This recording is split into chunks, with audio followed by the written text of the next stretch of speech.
Eles prestam culto à adivinhação.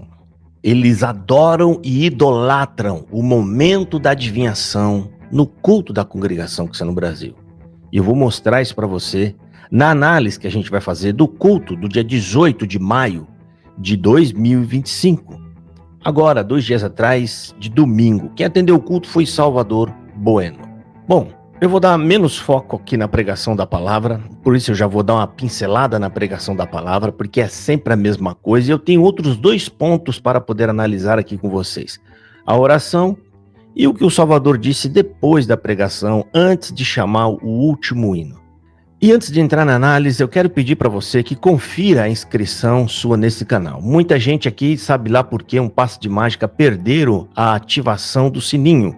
Confira aí a ativação do sininho, vê se ele tá escurinho, preto ali, porque significa que se tiver preto, você vai receber todas as notificações de novos vídeos. Então não fique sem ver vídeos. Tem gente me entrando em contato perguntando por que é que eu não estou fazendo mais vídeo, ou seja, continuo colocando vídeos aqui todos os dias e essas pessoas não estão sendo notificadas. Também quero pedir para você, por favor, ajude esse canal a permanecer de pé, lutando contra as heresias da congregação cristã no Brasil e me defendendo da perseguição judicial que a CCB promove contra mim. Contribua com um Pix para a minha conta, que é a conta exclusiva para pagamento dos advogados. Por favor, contribua, irmão. E quando te falarem, mas você está dando Pix para ele, vocês também dão Pix para a congregação cristã no Brasil. A congregação pede dinheiro em mais de 20 mil pontos de culto e quando ela tem esse dinheiro em caixa, ela usa esse dinheiro também para processar os críticos. Então, por que a gente também não pode receber ajuda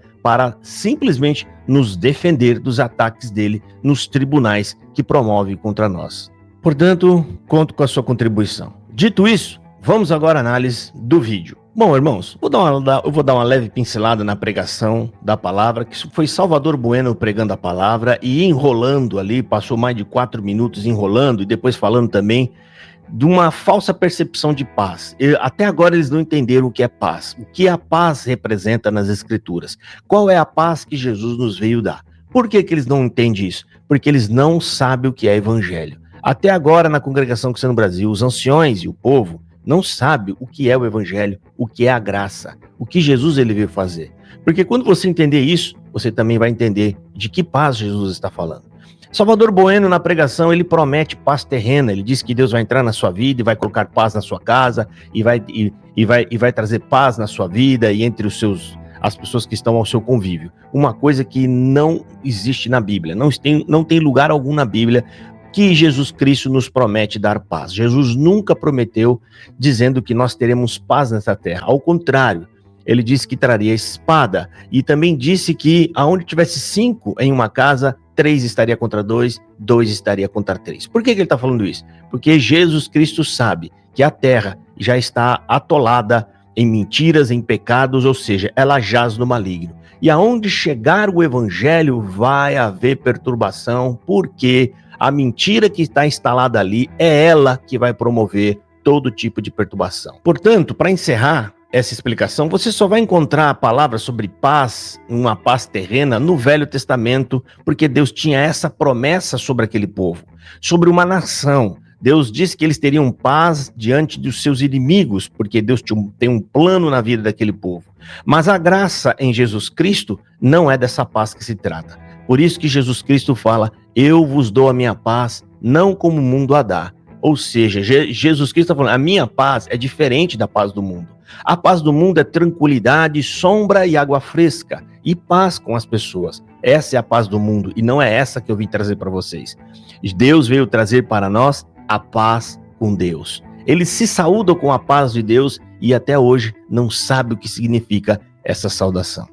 Dito isso, já dei uma abordada ampla e geral na pregação do culto. Agora a gente vai entrar em outro patamar. Vamos ver a oração. A primeira oração. Você vai ver aqui, essa oração, ela é boa de mostrar ela, porque fica clara e evidente aqui que trata-se de uma adoração ao espírito de adivinhação que opera muito na congregação cristã no Brasil. Ou seja, a palavra de Deus para eles é aquilo que vai ser dado na boca do ancião, não é a escritura. Não é a escritura sagrada, não é os registros da palavra, não é isso. É o que Deus vai dar na boca do homem. Então presta atenção que aquele momento ele é louvado, glorificado e engrandecido por todos eles. Eles prestam culto de adoração à adivinhação. Eles não estão prestando culto a Deus, eles não prestam culto a Deus, eles não adoram a Deus, eles adoram a palavra que será dita para eles sobre a vida deles, se eles entram em casa, se eles saem de casa. Eu estou parafraseando um ancião da CCB, que disse que eles não estão preocupados com Bíblia, mas com profecias, se eles entram ou se saem de casa. Ou seja, eles mesmos confessam isso que eu estou dizendo para vocês. Então eu acredito que nenhum CCB não vai se espantar ou vai ficar bravo comigo, se eu só estou repetindo o que vocês falam e estou reforçando o que vocês acreditam. Simples assim, ok? Então vamos assistir aqui, ó. Vamos ver, essa é a oração. Eu separei o trecho onde ele clama pela bibliomancia, pela tal da revelação. E você vai ver, é a revelação da CCB quem guia eles, quem conduz eles, quem dá coisas para eles, quem alegra eles. É a revelação, não é Cristo, não é Escritura. Presta atenção. Na presidência, algum conselho que for assim da tua vontade, e manda-nos do céu, Senhor, a tua santa e poderosa palavra.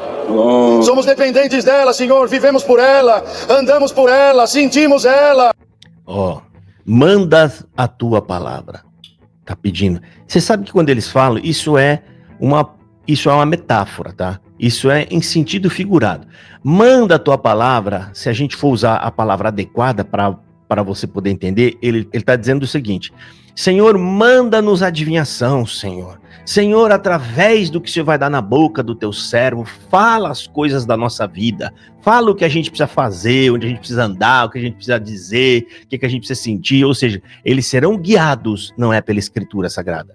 Eles serão guiados pelo que o homem fala para eles quando está atrás de um caixote invernizado. Um caixote bonito, caro e invernizado que eles colocaram ali. Aquilo ali para eles é o ponto áureo do culto, ok? Então, trata-se de uma igreja que adora os seus próprios videntes que colocaram na frente deles. Presta atenção, essa tal revelação é para eles sentem, eles se guiam. Olha aqui. Dependentes dela, Senhor, vivemos por ela, andamos por ela, sentimos ela. Ela é a nossa direção, é o nosso manual.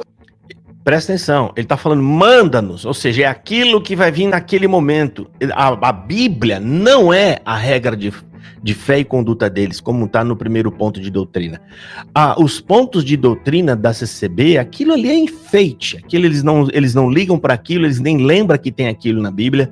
Aliás, na contracapa do Inário, eles nem lembram que tem aquilo ali é apenas para encher linguiça, mas é isso aqui que eles amam. É isso aqui que eles adoram. É nisso aqui que consiste a fé deles.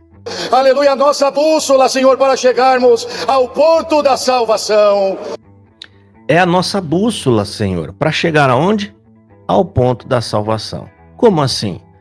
Eles se guiarão por essa bússola. Eles vão se guiar por isso. Ou seja, é o Salvador dizendo na tribuna que Jesus Cristo, a morte dele foi só a entrada no terreninho. É isso que vem na bibliomancia. É isso que eles buscam e é isso que eles seguem. É a mesma coisa que Cláudio Marsola dizendo que se sua vida não é próspera, você não tem Cristo. É Marsola dizendo que você pode escolher até o dia da sua morte. Agora pode me levar, Senhor. Agora eu já estou farto de dia, já estou... Ou seja, eles buscam ter vida próspera e longa nessa terra. É Hélio Bianco dizendo que salvação faz parte da salvação. Aliás, a coleta faz parte da salvação. Presta atenção. Só sai heresia desse púlpito, dessas tribunas. Esse povo não enxerga isso. Por que eles não percebem? Porque eles não têm com o que comparar. Porque eles deveriam conhecer a Bíblia para comparar o que eles ouvem com a Bíblia. E aí então eles diriam, tá errado. Mas como eles não conhecem o Evangelho, eles não conhecem a Escritura, portanto, eles dão amém para todo tipo de lambança que eles mandam atrás do caixote invernizado. Presta atenção. Agora, gente, no final do culto, Salvador Bueno vai fazer menção a uma alteração que foi feita na liturgia do culto da CCB, que é, acabou o hino. Aliás, acabou o culto, vai tocar o último hino, permaneçam sentados, ouvindo o hino. Eu vou explicar por que isso está errado. Eu ouvi isso de um ancião antigo, já faz muitos anos. Eu tive essa dúvida e perguntei ao ancião que já faleceu, né? E a explicação dele tem lógica, por isso eu guardei ela e vou passar para vocês. Presta atenção. Vamos ouvir o Salvador falar primeiro, vamos ouvir. Temos um hino, 166. Agora, irmãos, quando encerrarmos o Santo Culto, os músicos tocarão um verso e um coro de um hino, que é o hino da despedida. Mas, na verdade, como saiu o conselho este ano, permanecemos sentados todos, respeitando e honrando o louvor que Deus nos dá graça de oferecer neste Santo Culto. Terminando então os músicos de tocarem, aí se levantem para sair. As irmãs, se quiserem ficar com o véu ou se tirar, também não importa. O importante é mantermos reverentes ao louvor que está sendo oferecido ao Senhor. Hino 166. Isso não faz sentido algum, isso quebra o sentido de cantar o último hino do silêncio. Por que colocaram o hino do silêncio? Eles nem sabem, eles mudam as coisas assim. Perdeu todo o sentido o último hino do silêncio. Porque o último hino da igreja, louvando a Deus durante o culto, é o hino que eles cantaram em pé. Quando ele encerrou o culto, acabou o culto ali. Ou seja, o culto onde todos participam acabou. Então por que os músicos sentavam e tocavam o último hino? Eu vou explicar para vocês. E o que a CCB fez, acabou com isso, acabou o sentido do que eu vou falar agora. Irmãos, há muito tempo atrás, as igrejas não sendo tão grandes assim, e algumas igrejas ainda hoje, tem 2 fileiras de banco só e um corredor no meio. Só um corredor no meio. Então, quando acabava um culto antes, todo mundo começava a se prontar e se preparar juntos para sair da igreja. O músico já começava a guardar o instrumento, né? Aí quando saía, entupia ali o corredor, irmão com irmã, passando junto, aí perdia todo o sentido de ficarem separados. E aí, o que os anciões de antigamente fizeram? Olha, vamos pedir para os irmãos tocar mais um hino, enquanto a igreja se saúda, as irmãs vão saindo, os irmãos vão saindo. Então a ideia foi para diminuir o fluxo e o trânsito de gente saindo do culto. Simples assim, faz todo sentido. Agora, presta atenção, eles tiram o véu, as irmãs tiram o véu, os irmãos, e ficam sentados esperando tocar um hino. Para quê? O culto já acabou. O culto em si, quando ele encerra o culto, que ele dá a bênção apostólica ali, vamos dizer assim, ali acabou o culto. Acabou o culto, não faz mais sentido. Então, antigamente, gente, para diminuir o fluxo de saída de pessoas, para não ficar se trombando, se misturando ali, né? Eles pediram para que os músicos tocassem mais um hino, enquanto a irmandade era o tempo necessário para os irmãos que não são músicos se levantar, pegar o corredor e sair. E as irmãs, enquanto elas estão dobrando as coisas e guardando, né, era o tempo necessário, porque quando eles acabam o hino, a irmã já acabou de guardar o inário, o véu, ela se levanta e sai. Os músicos demoram ainda mais um pouquinho, porque vão guardar o instrumento e tal. Então, isso ajudou muito no fluxo de saída da igreja. Ou seja, o que eles fizeram? Acabou com isso. Ou seja, perdeu completamente o sentido. Por quê? Porque agora todo mundo tem que continuar sentado para ficar ouvindo a orquestra tocar sozinha, né? Ouve a orquestra tocar sozinha. Quando a orquestra acabar de tocar, o povo vai sair, aí vai virar aquela muvuca de gente saindo junto. Ou seja, eles trouxeram de volta um problema do passado que foi resolvido quando colocaram mais um hino para tocar. É a CCB fazendo CCBanice. Dá para acreditar? Os próprios anciões não entendem nem as regras que eles criam e que eles inventam. Pode prestar atenção. Essa explicação faz todo sentido. Principalmente para quem já congregou, como era a maioria das igrejas no passado. A maioria das igrejas não eram igrejas grandes, eram igrejas pequenas, geralmente com um corredor só no meio de saída. Só um corredor de saída. O povo de um lado, outro povo do outro. As irmãs de um lado, os irmãos do outro. Né? E para resolver, para diminuir o fluxo de saída de gente, falou, os músicos, vamos fazer assim, os músicos tocam mais um hino enquanto as irmãs saem, os irmãos saem. Tá? E no passado, segundo o irmão, assim como me contou, ainda que acabasse o hino, os músicos ainda aguardavam um pouquinho, ficavam ali, depois guardam, porque alguns, né, demoravam para sair, para depois saírem. Isso era uma forma respeitosa, né, dos irmãos darem mais espaço às irmãs e os idosos, as idosas, para saírem primeiro. Simplesmente, tudo isso, todo esse entendimento e esse movimento que foi feito no passado, foi jogado no lixo. Por quê? Simplesmente pela mania de querer mexer e mudar alguma coisa. É brincadeira. Deus abençoe, fiquem todos na paz do Senhor Jesus.